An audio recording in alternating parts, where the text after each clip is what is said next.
Hello and welcome to another Best Junglers video. This one's fresh for patch 11.15 and potentially 11.16 if Riot do minimal changes. The jungle meta has stabilized somewhat over the past couple of months after, musical jungle chairs that Riot was doing with the meta and the shifting. But with 2 patch changes under our belt since the last time we ran this, there have of course been some surprising shifts. The nerf to Strikebreaker, Shaka finally being gutted like he deserves, as well as a few other surprising changes as we sort of stabilize, refine, and figure out everyone's place as we head into the end of the season. We're not that far away now, ladies and gentlemen. All the more reason to make sure you are picking the best junglers, so as always, please consider leaving a like and of course subscribing if you enjoy these videos. And not to be overshadowed by any other jungler, Rast has a message. Hello, I'm here to show you that you too can wield raw, untamed power by not having your FPS throttled by lesser browsers. No, choose Opera GX.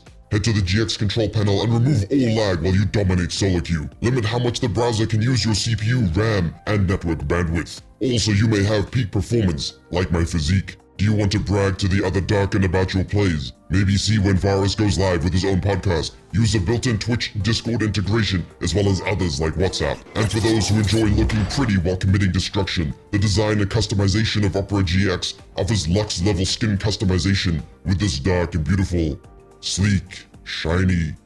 Yes. Gaming with music puts you in the right frame of mind for domination with the GX player. Log into your provider of choice directly from the left-handed sidebar. Use the quick import tool to import all your settings like bookmarks from your previous inferior browser, while also being available on mobile. Download Opera GX with the links below and comment that you did it for global domination. Do it. Alright, first up is Xin Chao, and if you're surprised at this, then, something's wrong with you because he's been here for a while now and basically is the quintessential Season 11 jungler. If we pretend the Hecarim Udyr meta did not exist, because honestly that was the most painful thing I've seen in years. What really sets him apart is that not only does he do the 5 camp meta just fine, he can also do a 4 camp to get ahead of other 5 camp clearers, and of course he can cheese your lanes with level 2 nonsense. And when you are struggling to match the tempo of not only one of the strongest duelists in the game, but also one of the most versatile junglers, it can become a headache for your own pathing as well as your laners' lives as they continually feed him despite your best efforts. That being said, the W nerf did take him down a little bit, and I honestly don't believe anyone on this list, including him,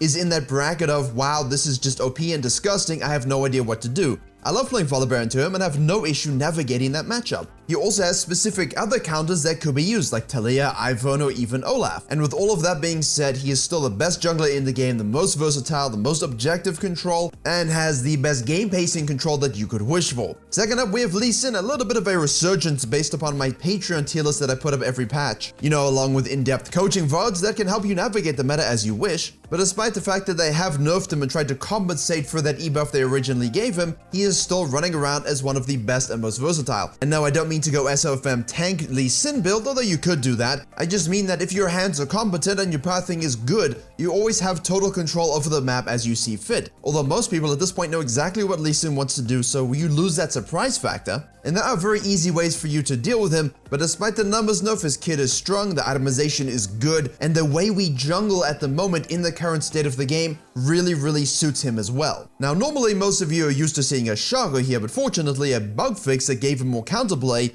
actually destroyed him, which goes to show the one thing that should have counterplay that allows you to play around it was the one thing giving him insane power. However, Kha'Zix has insane power and his Aguran sort of tank build is taking flight, well not literally because you don't usually evolve your E, but you can if you wish, if you're smurfing and going this sort of full lethality build. However, the Gore Drinker Serpent's Fang combination is just proving a little too strong for most people to deal with. It also lets you know that when things like Blue Kane are running the same kind of stuff, that shielding in the game is pretty prevalent. So the reason Kha'Zix is a Poma Exister on this list is because of his adaptation. He evolves, he changes, he can go squishy, he can farm, he can fight a bit more, he can invade, he can gank, you can go Conqueror, you can go Harvest, you can go Electrocute, and honestly still, when he gets fed, it is one of the most disgusting things to watch, especially in most solo queue environments where you will easily get picks and not be peeled, because if you just ban Lulu, you should have a fun time. Fiddlesticks is also an ever-presence on this list, but more so because of his unique jungling style rather than being able to adapt. Although you do have Rune adaptation, Electrocute, Harvest, and of course Predator, the latter of which really is having a lot of success, and I'm recommending it a lot in the Fiddlesticks coaching I have because the downtime between a full sequence isn't really met with a lot of success if you don't have your ult. The Predator rune allows Fiddlesticks to compensate with some of that lost farm by having way more impact than people expect. And then of course you do become the monster late game fighter you've always dreamed of being. You can open up your spaghetti head and do whatever you want to do to heal, sustain, and win those fights. Great for all levels of play. Learn the pathing, learn the clear techniques, become the master of suck. Next we have Diane, and I've put Diane on the second page for a long time just purely because her play rate and her ban rate, while they have been extravagant, her win rate has been more than wanting.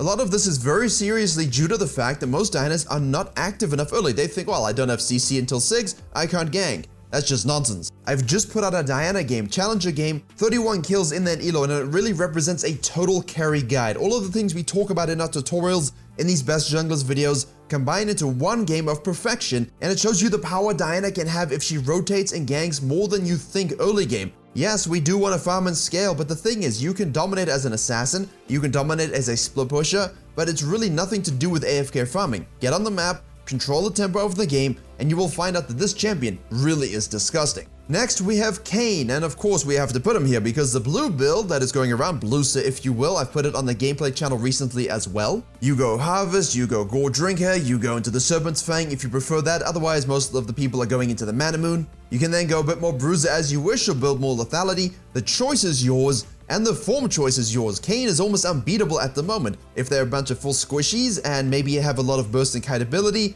that Gore Drinker build can suit you well. If they're really squishy and you should have no issue assassinating, full Prowler's Claw lethality. And of course if they're all melee and just want to get up in your face, while the Blusa build will do you fine, Rusty Boy, as you saw in the intro, is still strong. Now next up they are gutting lane Viego. I have no issue with that. Finally a jungler is not being stolen by laners. Yes, we have enjoyed our Silases and Kianas and Camille's in the jungle, but that's only because the most recent junglers we had were Kane that was form dependent and sometimes weak, Ivan who basically plays like a lollipop, and Kindred who has to play a minigame which is about as much fun as a 1990s Game Boy without battery. Along comes Viego, a popular choice, a fun choice, a way to tilt laners into oblivion, and a really nice snowballing jungle choice that isn't too difficult to play. So even though that Q nerf did touch him a little bit in the wrong ways, that reduces win rate slightly, overall he's still one of the best junglers in the game, and he is by far and wide the most commonly coached champion I have on the Patreon, just because people love to play him, they want to climb all kinds of elos with him, whether it's Master Tier or Silver. He really is a great carry jungle overall, but not to be left out, Evelyn is back on this list with a fresh new skin.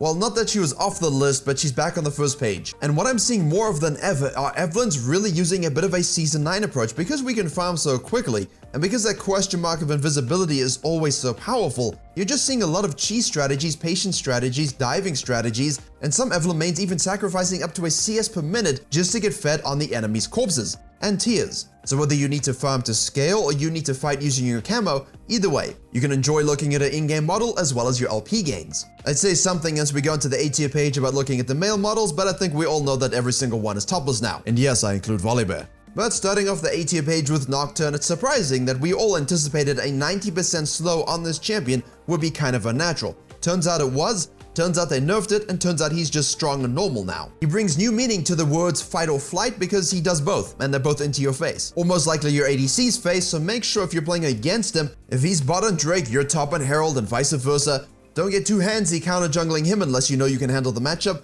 Overall, he is very strong still, and that ultimate is a game changer. Following the Trail of Darkness is the Trail of Blobs. The green Zachary is still the best tank for solo queue jungling. Turns out the OP ganking Canyon style didn't last very long. People just learned to adapt and adjust from 4 clears to 5 camps. Took them longer than I thought, but overall if you're looking for a beefy boy for solo queue, flex 5s, clash, whatever you want, the champion is absolutely solid. For even though being behind in terms of early levels and farming tempo, he can gank your lanes and then disrupt in teamfights with perfection. Now if someone can teach him to squat or maybe do some leg presses, that would make him even stronger.